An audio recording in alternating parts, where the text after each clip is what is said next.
अस्सलाम वालेकुम फ्रेंड्स, मैं हूं शहजाद मुगल और आप देख रहे हैं टेक नॉलेज। अगर आप ट्रेडमिल यूज़ करते हैं तो ये भी जानते होंगे कि इसकी सर्विस कितनी ज़रूरी है, क्योंकि ट्रेडमिल को सर्विस किए बगैर लगातार यूज़ नहीं किया जा सकता।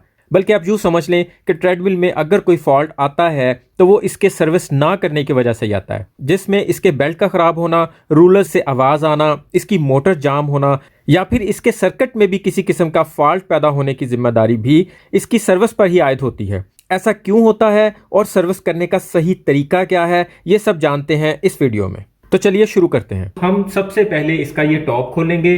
ट्रेडमिल कोई भी हो, उसके स्टॉप के दोनों साइडों पे पेच लगे होते हैं और एक फ्रंट पे पेच लगा होता है। हमने इसके पेच लूज कर लिए हैं और इसका टॉप आराम से बाहर आ गया है। इसके अंदर आप देख सकते हैं कि बहुत बुरी हालत हो गई हुई है। अगर आप मशीन रेगुलर यूज करते हैं तो हर माह इसकी सफाई बहुत जरूरी है। इनके ये भी पेच हम लूज करेंगे और ये इसके कवर बाहर आ जाएंगे। जब ये अपने हाइड्रोलिक सिस्टम के साथ नीचे जा रहा हो तो इसके साथ ज़बरदस्ती नहीं करें, इसको अपने आप नीचे जाने दें। इसके दोनों फुट पैड डबल टेप के साथ लगे होते हैं, तो हम सबसे पहले इसकी ऊपर वाली डस्ट ब्लोअर के साथ उड़ा लेंगे।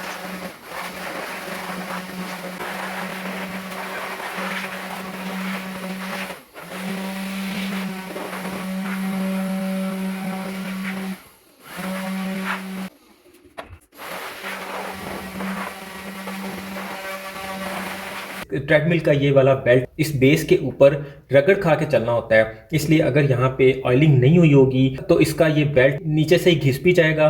और अगर ये 2 प्लाई का बेल्ट है तो जल्दी ख़राब हो जाएगा, 4 प्लाई का है तो थोड़े अरसे के बाद ख़राब हो जाएगा, लेकिन इसका ख़राब होना ज़रूरी हो जाएगा। बेल्ट को चलने में ज़ोर लगाना पड़ेगा, जिसकी वजह से इसकी मोटर पे ज़ोर आएगा, और जब मोटर पे ज़ोर आएगा तो मोटर हीट अप भी होगी और ज़्यादा हीट होने की वजह से मोटर बर्न भी हो सकती है। इसलिए इसको रेगुलर ऑयलिंग करना बहुत ज़रूरी है। बेल्ट के नीचे इस जगह पे आप डस्ट को चेक कर सकते हैं। यही डस्ट बेल्ट के नीचे लगेगी और बेल्ट को ख़राब करेगी।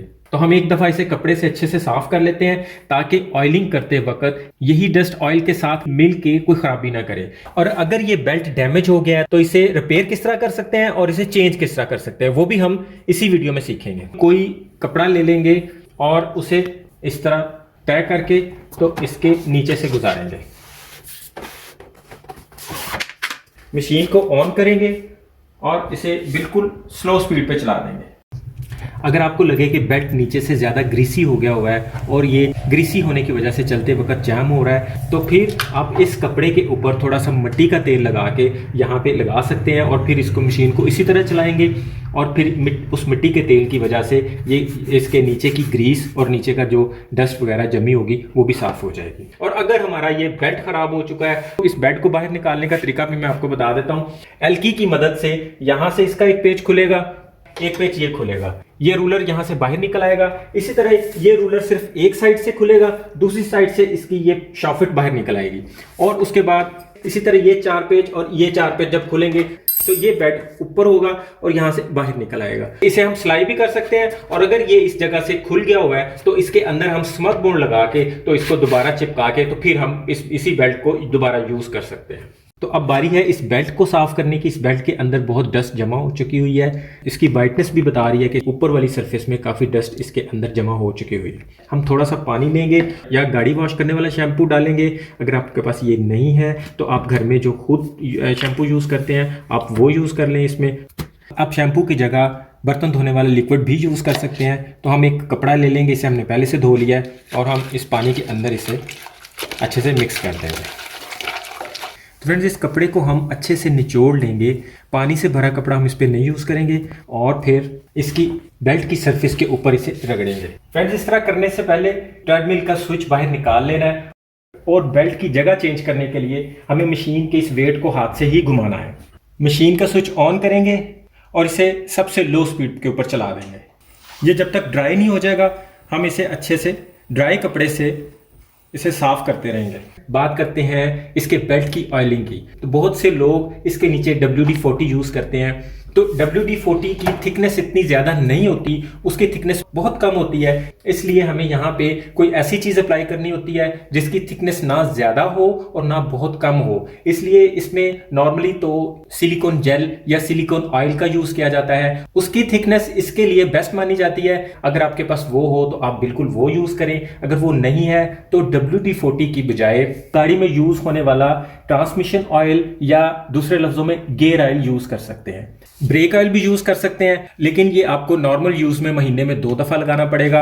और अगर आप ट्रांसमिशन ऑयल या गियर ऑयल यूज़ करेंगे तो फिर आपका नॉर्मल यूज़ में ऑलमोस्ट 1 महीना निकल जाया करेगा, क्योंकि इसकी थिकनेस ब्रेक ऑयल से ज़्यादा होती है। तो इसे लगाने का तरीका ये होगा, हम इसे एक सिरिंज में भर लेंगे और इसके बेल्ट के नीचे इस एरिया में लगाएंगे। उसके बाद इसे हम ज़्यादा वाला थ्रो करेंगे यहाँ, ताकि आगे तक चला जाए। यही काम उस तरफ से भी हम करेंगे। इसको लगाने के बाद हम इस मशीन को ऑन करेंगे और कम से कम इसे 5 मिनट तक के लिए चलता रहने देंगे।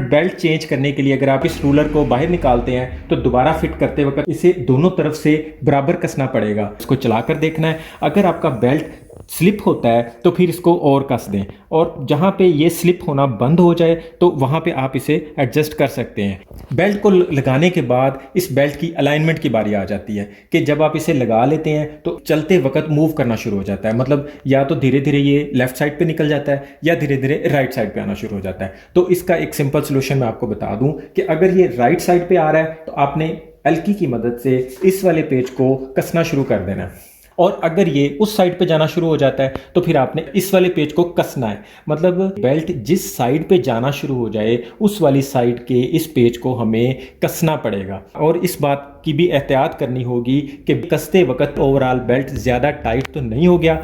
अगर ये ज़्यादा टाइट हो जाए तो अगर आपने इस साइड से एक पूरा चक्कर इसको कसने की तरफ घुमाया है, यानी क्लॉकवाइज घुमाया है, तो इसकी दूसरी साइड से आपको पूरा एक चक्कर एंटी क्लॉकवाइज भी घुमाना पड़ेगा।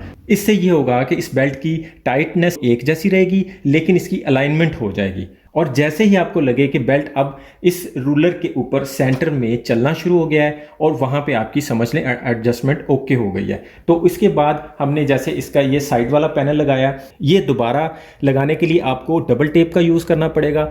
डबल टेप से आप इसको दोबारा लगा देंगे और फिर उसके ऊपर हम इसके बाद इसके कवर लगा देंगे और ये नीचे वाले पेज कस देंगे। इसके हाइड्रोलिक सिस्टम के अंदर लॉक लगा होता है, जब इसे आप पूरा उठाते हैं तो यहाँ पे लॉक लग जाता है। इसको वापस लाने के लिए ज़ोर नहीं लगाएं वरना इसका लॉक टूट जाएगा। वापस लाने के लिए इसको जस्ट आपने थोड़ा सा पुश करना है तो ये नीचे आना शुरू हो जाता है। खाली चलाने के बाद आप इस पे रनिंग कर सकते हैं। रनिंग करने का तरीका ये होता है कि आप इसके फुट पैडल्स पे पहले पाँव रखेंगे, उसके बाद इसे ऑन करेंगे।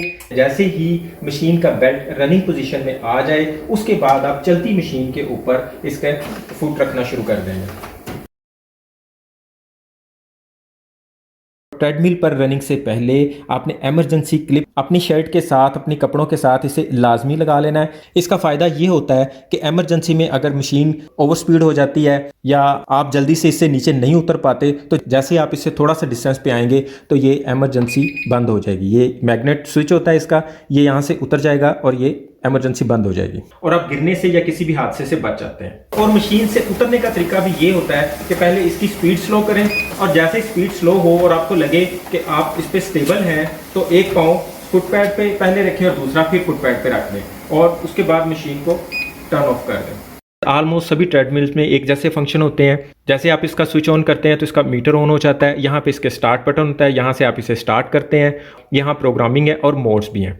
यहाँ पे इसकी स्पीड लिमिट्स भी दी हुई हैं, आप माइनस और प्लस से भी स्पीड कम या ज़्यादा कर सकते हैं। इसके साथ साथ इसके हैंडरेस्ट पे पल्स सेंसर भी होता है जो मीटर पे साथ साथ यहाँ पे पल्स भी बताता जाता है और यहाँ पे स्पीड अप डाउन का भी बटन होता है।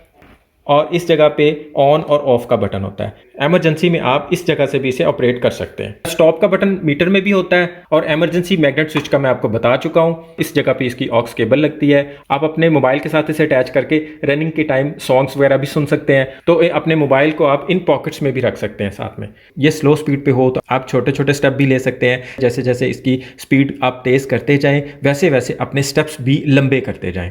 उम्मीद है आज की वीडियो भी आपको बहुत अच्छी लगी होगी। वीडियो को लाइक, शेयर और चैनल को सब्सक्राइब करना मत भूलिएगा। अपना और अपनों का ख्याल रखिएगा। बहुत बहुत शुक्रिया। अल्लाह हाफिज़।